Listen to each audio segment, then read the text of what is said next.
Lingerie, the difference between a mother and a daughter. Stay tuned.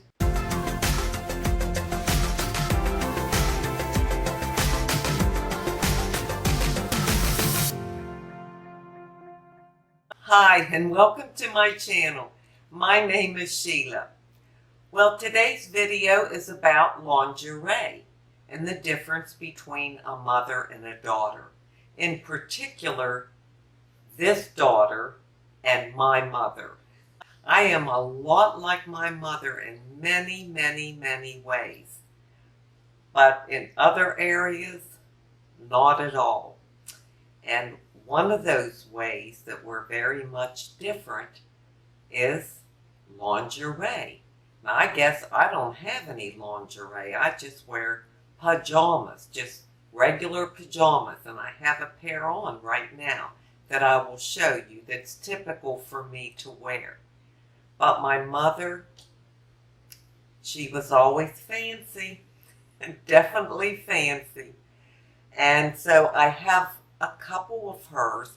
Now, when she came here 3.5 years ago, these are what she was wearing. I mean, this is her lingerie. She doesn't have it with her in the nursing home, but you're going to see a huge difference. Now, first of all, she loves animal print, always did. So she has this animal print top right here, and it's got the black lace trim, very pretty. And then it has the animal print capri bottoms.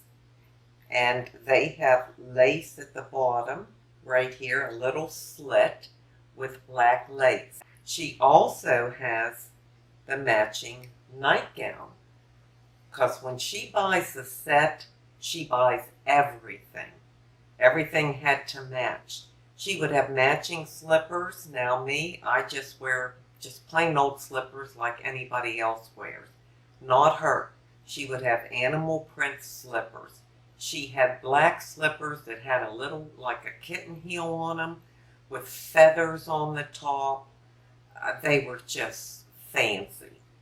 So here's the nightgown, and again, I'll stand up so you can get a better picture of it. It ties in the back, and then in the front, it's gathered here. There's a drawstring, and it's split all the way up the front, trimmed in the black lace. The next one I'll show you is this. It is beautiful. It's got the beads. I hope you can see the sequins and beads up here at the top.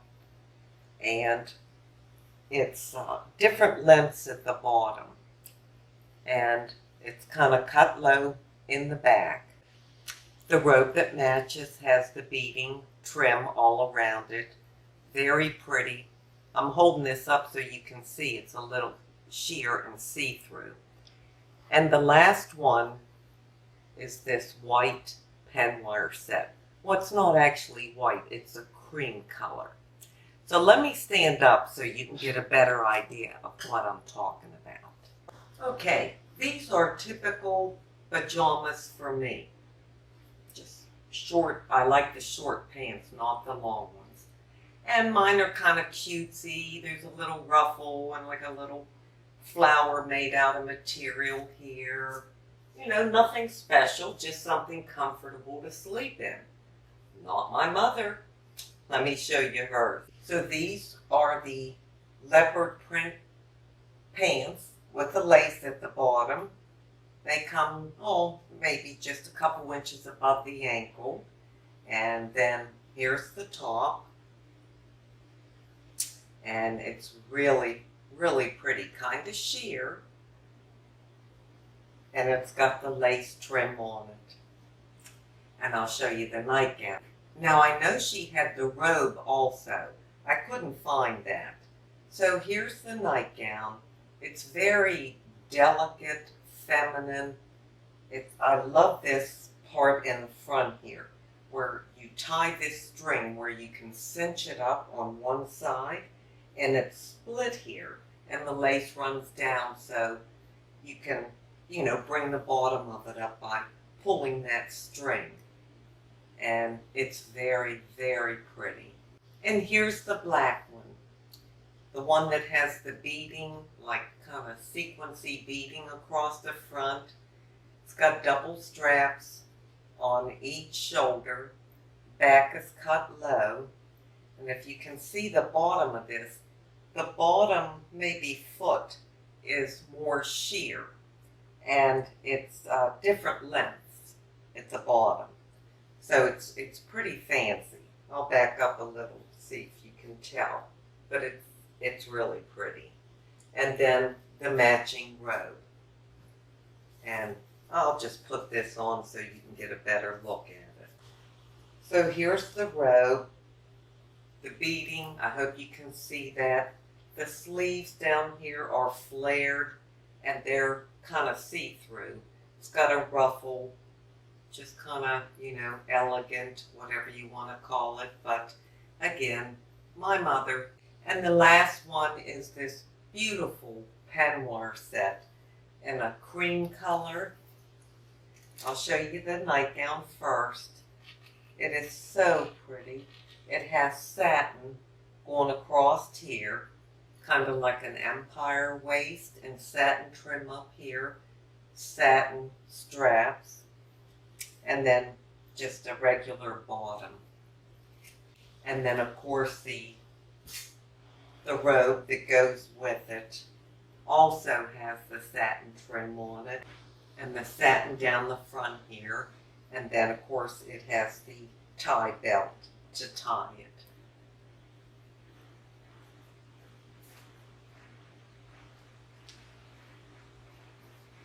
So as you can see, that's one area that my mother and I are very different.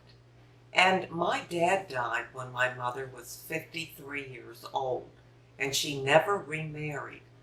But yet she still slept in this beautiful lingerie. That's what she's been wearing since I was old enough to remember. Now I have to say here, the woman I'm talking about, my mom, she is 95 years old.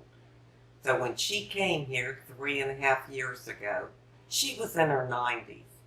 That's her pajamas. That's what she sleeps in. That's her nightwear.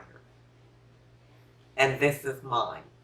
So I just thought this was a fun video to do, just to show how we can be very much like our mothers.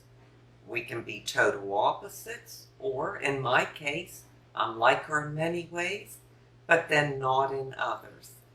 Now that last peignoir set that I showed you, the cream color, and I don't mean for this to sound morbid, but she told me she wants to be buried in that.